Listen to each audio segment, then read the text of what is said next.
This week's celebrity spotlight is Vampira. Now, her name is actually Mila Nurmi, and I think that's how you pronounce it. I'm not sure.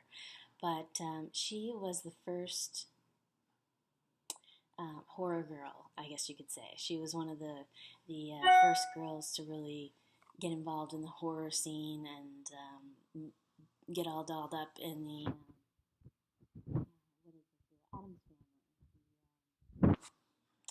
what is her name? Darn it, I'm drawing a blank. I'm sure you guys know what I'm talking about with Vampira and the Addams Family, and that wasn't her name, of course, but Morticia, that's what I'm saying. And so she was in the early cartoons of some of these Morticia, Addams Family type cartoons that they had produced.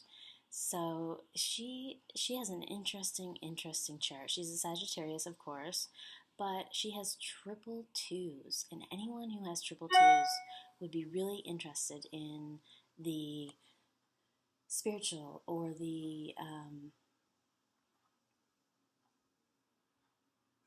the occult or things like that, because they would see things, they would know things. They're very intuitive, very drawn to the unseen forces that make up the world. So all of her numbers are really just the triple twos, a 9, and 3 1s.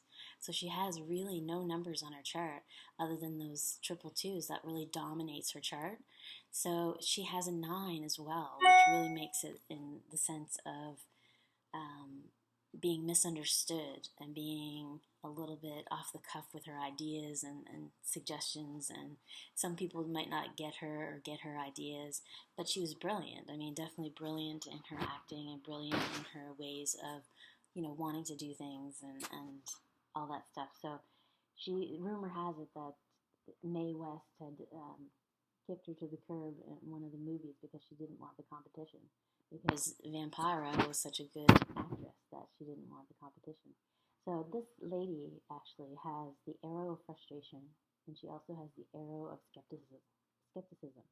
So she's really a perfectionist. She definitely sets the bar high for herself and other people, and she may be a little bit hesitant to try new things. However, because she's so intuitive and is able to read people and things very well, then that may be lessened a little bit, the arrow of skepticism, because of the fact that she's able to really be more like a psychic sponge, I guess you could say. So I want to say happy birthday to Vampira, because I think she's a special lady and an interesting character.